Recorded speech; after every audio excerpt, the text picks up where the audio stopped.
Hello and welcome back to an October DIY. I'm super excited today because I have a fun project I want to show you guys. If you've been around the channel for the last year or so, or you saw any of my videos last fall, you might have noticed that I got really into wreath making. Today's project is my latest fall wreath. I have my old one here, which I'm gonna send to my aunt because she really likes it. And the new one I just finished actually. I just finished filming, so I'm not gonna show you yet. The new one came out so pretty. I feel like it's festive enough to actually leave up through the holidays, but I'm gonna make another one for the holidays, so this will just be for fall, but it's very harvesty. There's a lot of colors. I had a ton of fun shopping for fall foliage this year. I went to faux-floral on Etsy, which is one of my favorite shops, and I ended up selecting quite a few different stems. I bought 2 of each so that I could make 2 wreaths because I like to make one for my mom too, but I actually have a lot left over, so I might end up doing a couple more for friends and family. I'm definitely going to link faux-floral so you guys can take a look and shop. Of course, I always use a base of eucalyptus from another Etsy shop, which I'll also link, and I recommend starting with eucalyptus any time of year so that you get that sort of frosty green base and can build on it. I think winter, spring, summer, any kind of floral arrangement looks nice with that green. Anyway, I'm really excited to show you guys this one. It's really cute. So grab a cup of tea and grab a snack and let's make a wreath. The supplies are really simple for this one. I'll go through everything you need and I'll sort of talk through the project voiceover style as I complete it. I hope you enjoy.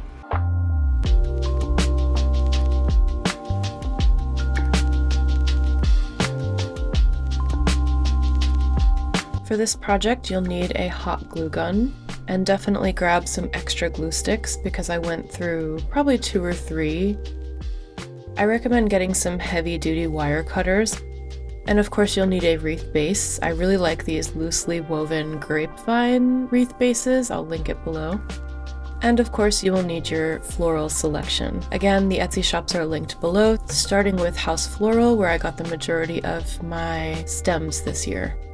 Here's a quick preview of the stems I bought from faux-floral this year. I think they're just stunning. We have some navy in here, some like shockingly bright orange, a really rich red. Picking out the stems is probably one of the most fun things you'll do for the entire project. It's really exciting to just curate your selection of shapes of your leaves and the colors and things like that.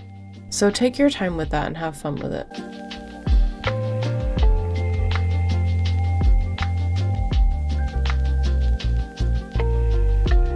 To get started, just set up your workspace nice and comfortable. Of course, you'll want to get that cup of tea and take a sip before we dive in.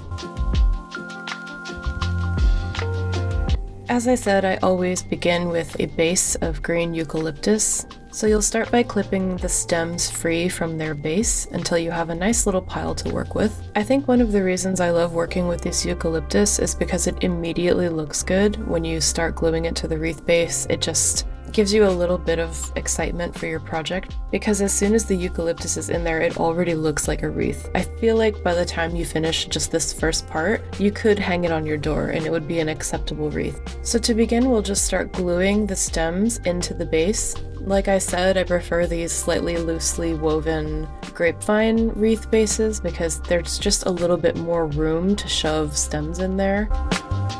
So I'm really going to show you the process of making it here because often when I make these videos, I will skip or edit out the majority of what I'm doing because I kind of want to get to the point. But I'm actually going to just fast forward through a lot of the process, but I'm going to show all of it. So I'm going to really show you how I glue and place each stem to give just really a little bit more clarity as to how I construct these wreaths.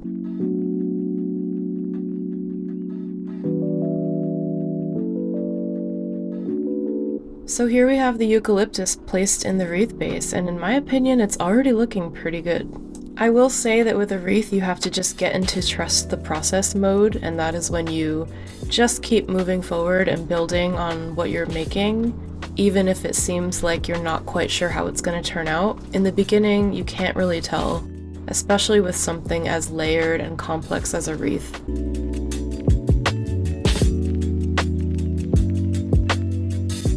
From the eucalyptus, I switched over to this darker green leaf with gold flecks. I absolutely love how this one looks. I think it just adds so much festivity to the wreath. So of course we'll start by separating those leaves from the stem.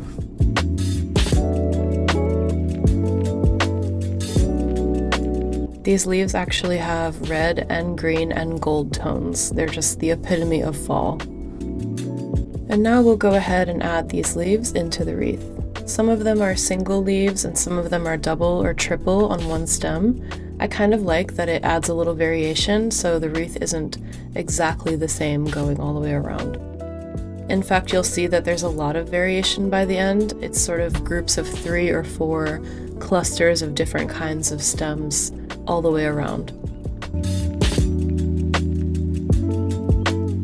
In the beginning, you'll see me gluing the stem and then placing it in the wreath base, and then by the end I realized if I actually dot the glue in the base and then slide the stem in, it's a little bit easier and more accurate.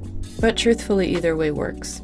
It also depends if the stem is a wire or plastic or some other material. You just kind of have to figure out what works best as you're exploring the textures and the flexibility of your materials. And already you can see how the gold is really lifting up the whole wreath and turning it into something very fall appropriate and very festive. It was absolutely pouring rain the day I filmed this, so I just wanted to stop and appreciate the rain for a second. Now it's finally time to add some more color to our wreath, so I'm going to move on to the yellow leaves. These yellow and orange leaves came with a sort of plastic floral element in the middle, but I tend to feel like those sorts of faux flowers, they look a little bit like fish tank decorations to me, so I try not to use those, but I did just end up clipping off all of the fabric leaves. As soon as we start adding these leaves into the wreath, you can see it really just start to pop and the colors start to come together. At this point, I'm getting really excited because I can already start to feel the wreath coming to life. And again, if you trust the process, you'll really start to notice moments where you look down at your project and you're just super excited because it's coming out pretty. So continue around adding in your leaves. I alternated the ones that are more yellow and the ones that are a bit more red. And at this point, if you really wanted to, you could probably just stop and hang this up. I think this is as good as done for a wreath. Of course, I am not stopping here. I have a lot more to add. But if you wanted something more minimal with just a few colors, this is all really it takes. Just a base, an accent leaf, and then maybe one pop color. Or if you want to get a little more complicated and layer in more colors, let's continue and we will add my absolute favorite leaf. So now we're going to cut the Japanese maple leaf away from the stem and prepare to add them into the wreath. I think that these are just stunningly beautiful. I really fell in love with them while I was working with them. Interestingly, the leaves are very sharp in shape, so it's cool to see how the eucalyptus and then the other green and gold and yellow leaves, every leaf sort of has its own unique thing going on in terms of silhouette, so the result is just a really beautiful collection of shapes. Around this point is when I started experimenting with gluing the base and then sliding the leaf in because these Japanese maples had a very fragile sort of plastic stem. So instead of dripping glue directly onto them and then trying to maneuver them into the base, I just created a little pocket of glue and then slid the leaf in. It ended up working pretty well for me for most of the rest of the project.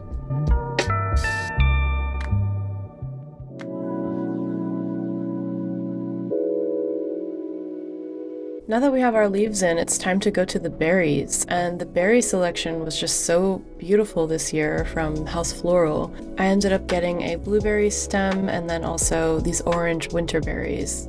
And I think that they were just a nice finishing touch for as far as the color scheme of the wreath one. So the first berry we're adding is this orange sort of winterberry looking stem. Definitely looking cute and festive, and this is when I think the wreath starts to remind me more of like the harvest season.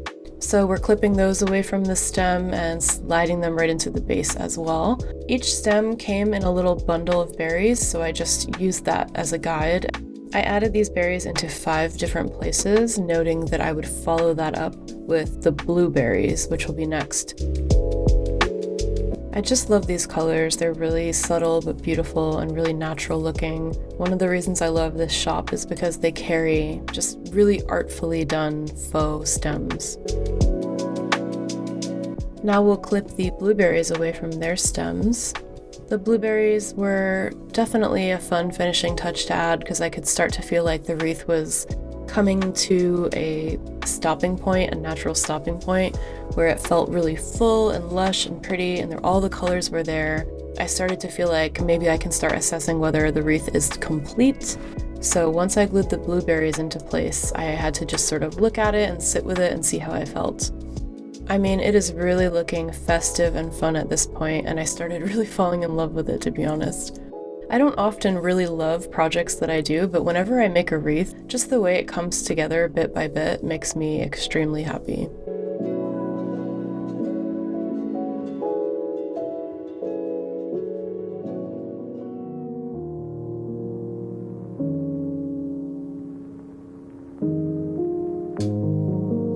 So the final finishing touch, the finale, are the little mini faux acorns that I found on Etsy.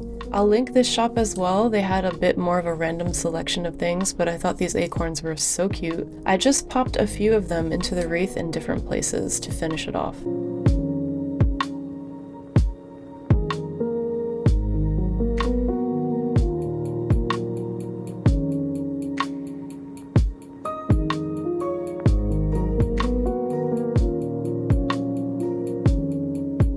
Now once you're done, you can sit back and have your cup of tea and just assess whether you think the wreath is done or you want to keep going.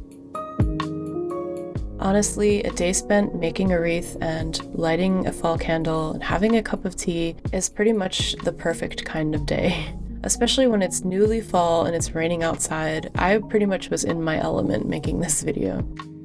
So here's the big reveal. Here is the finished wreath. I think the colors work so well together and I just think it's so festive and joyful. So I can't wait to pop this bad boy on the door.